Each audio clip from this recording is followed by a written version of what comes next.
Merits and demerits of Wilbur Schramm's model of communication. Wilbur Schramm के model की चर्चा हमने पहले की थी कि विल्बर-श्रैम के मॉडल से सबसे पहला उसका गुण है कि संचार के विभिन्न तत्वों का निर्धारण होता है। विल्बर-श्रैम के मॉडल से विभिन्न तत्व जैसे encoding, source, encoding, message, channel, decoding, receiver, feedback and field of experience. Field of experience का मतलब मैंने आपको बताया था। तो इन सभी तत्वों की उन्होंने व्याख्या की थी। जैसे सोर्स की व्याख्या की थी, इनकोडिंग क्या है इसकी व्याख्या की, मैसेज क्या है, चैनल क्या है, रिसीवर क्या है, डिकोडिंग क्या है, फील्ड ऑफ एक्सपीरियंस मतलब कॉमनलिटी है ना, कॉमनलिटी भी कहते हैं उसको, फील्ड ऑफ एक्सपीरियंस को। So that is called commonality. इन सब की उन्होंने विस्तृत व्याख्या की थी अपने मॉडल में। दूसरी जो गुण है वो इन तत्वों की अर्थपूर्ण विवरण, अर्थपूर्ण विश्लेषण एवं अर्थपूर्ण तरीके से ये प्रक्रिया कैसे कार्यगत होता है इसका वर्णन विल्बर-श्रैम ने किया था। Means first his model helps derive different elements like source, encoding, message, channel, decoding, receiver, feedback and field of experience or commonality. Second, his model helps derive these elements and components in a very meaningful manner. उसके बाद यह model दो तरफा model, ये दो तरफा संचार की चर्चा करता है, चक्रीय संचार की चर्चा करता है, बहुरेखीय संचार की चर्चा करता है। यानी कि this model is a bilateral two way model. It talks of describes communication for the first time as a two way process, bilateral process, multilateral process and circular process. So this is another merit. यह model प्रभावी संचार के लिए encoding एवं decoding के विशेष महत्व की चर्चा करता है। यानी इनकोडिंग अति महत्वपूर्ण है, जैसा इनकोडिंग होगा वैसा ही संचार होगा। इनकोडर को रिसीवर की डिकोडिंग कैपेसिटी को समझना होगा और इनकोडर को ऐसा इनकोडिंग करना होगा जो डिकोडेबल हो according to receiver, according to audience. ठीक है, कोई पीएचडी का स्टूडेंट है तो उसका लेवल के हिसाब से अलग डिकोडिंग होगा, और कोई बीएमसी का स्टूडेंट है तो उसके लिए अलग लेवल का डिकोडिंग इनकोडिंग होगा, क्योंकि उसका डिकोडिंग कैपेसिटी उतना हाई नहीं होता, उसका लेवल उतना हाई नहीं होता। जो कि पीएचडी के स्टूडेंट का डिकोडिंग कैपेसिटी हायर हो, हाईएस्ट कह सकते हैं, हायर कह सकते हैं बल्कि। तो एक उदाहरण दिया मैंने, तो अकॉर्डिंग टू द ऑडियंस हमें इनकोडिंग करना होगा। ये बात उन्होंने इफेक्टिव कम्युनिकेशन के लिए इनकोडिंग और डिकोडिंग पर उन्होंने विशेष बल दिया, और इफेक्टिव कम्युनिकेशन के लिए फीडबैक की महत्ता पर जोर दिया, क्योंकि फीडबैक ही किसी संचार के प्रभावी या अप्रभावी होने का सूचक है। फीडबैक द्वारा ही संचार का मूल्यांकन हो सकता है, संचार का की प्रभावशीलता का मापन हो सकता है। फीडबैक को एक तरह से संचार की आधारशिला, नींव एवं केंद्र माना। यह मॉडल संचार को प्रभावी बनाने के लिए फील्ड ऑफ एक्सपीरियंस के महत्व को पर बल देता है।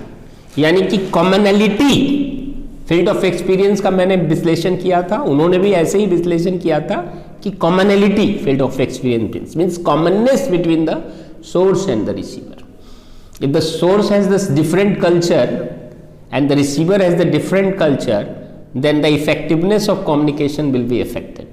So first you will have to understand his culture to communicate, and you have to frame the message according to that cultural background.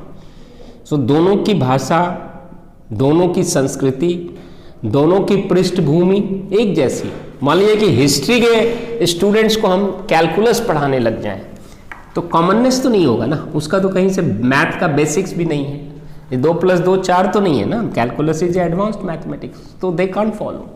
So commonality is not there. या मैं आपको हिंदी में या अंग्रेजी में पढ़ा रहा हूँ, अगर मैं फ्रेंच में पढ़ाने लग जाऊँ तो क्या जितना भी अच्छा पढ़ाऊंगा will it be effective? Nobody will catch.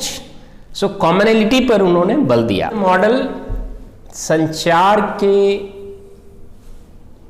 Denotative and connotative meaning of words पर जोर दिया। डिनोटेटिव मीनिंग क्या होता है?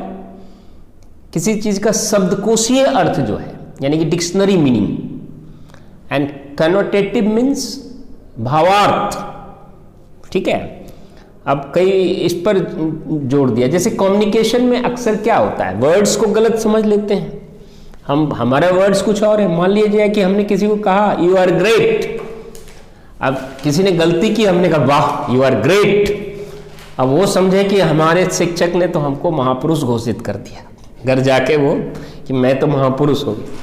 लेकिन शिक्षक का वहाँ पर उसका मीनिंग तो यही है कि यू आर ग्रेट, मतलब तुम महान हो, लेकिन उसका भावार्थ कुछ और है, उसका डिक्शनरी मीनिंग कुछ और है। और मेरा टोन, मेरा सटायर, मेरा स्टाइल उसकी मीनिंग को, उसके भाव को कुछ और दे रहा है, जबकि शब्दार्थ कुछ और है और भावार्थ कुछ और है।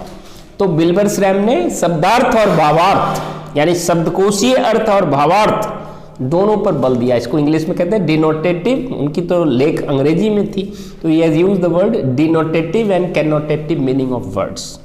और यहाँ पर शब्दों का कई बार, हालांकि उन्होंने नॉइज की कोई स्पष्ट चर्चा नहीं की, लेकिन इनडायरेक्टली ये सेमेंटिक नॉइज की तो ओर इशारा करता है, क्योंकि हमारे शब्द को गलत इंटरप्रेट कर लिया जाता है कई बार। हमने डिक्शनरी में, हमने भावार्थ कुछ और है, आपने डिक्शनरी मीनिंग ले लिया, हमने डिक्शनरी मीनिंग दिया, आपने भावार्थ ले लिया। तो interpretation of words can create problems in communication. Good interpretation of words will make communication more effective. और विल्बर्सरैम के मॉडल की दोष अगर देखी जाए तो विल्बर्सरैम के मॉडल में अवरोध यानी कि नॉइज की चर्चा, कोई स्पष्ट व्याख्या, कोई बहुत प्रत्यक्ष व्याख्या नहीं की गई। हालांकि उन्होंने अप्रत्यक्ष रूप से सेमेंटिक नॉइज की ओर इशारा किया है जब वह ये denotative and connotative meaning of words की बात करते हैं, तो वहाँ पर प्रत्यक्षतः, अप्रत्यक्ष या अप्रत्यक्षतः हम कहीं ना कहीं सेमेंटिक नॉइज, लेकिन नॉइज की कोई बृहद और व्यापक चर्चा नहीं की। जिससे नॉइज बहुत तरह का है, physical noise, mechanical noise, cultural noise, psychological noise, technical noise, semantic noise, linguistic noise, but that portion is missing, which was later on discussed by more communication scientists in the gradually 60s में, 70s में, और कई तत्व सामने आए। लेकिन विल्बर्सरैम के एक और नए तत्व आए, commonality and feedback, which was missing in other models, previous models। Model की एक और दोष है कि इनकी जो संचार मॉडल है वह केवल एक सरल संचार प्रक्रिया का जिक्र करता है। इन्होंने जटिल संचार प्रक्रिया की कोई विस्तृत व्याख्या नहीं की, तो यह भी एक इनके मॉडल में कमी कही जा सकती है, इसकी आलोचनात्मक समीक्षा की जा सकती है।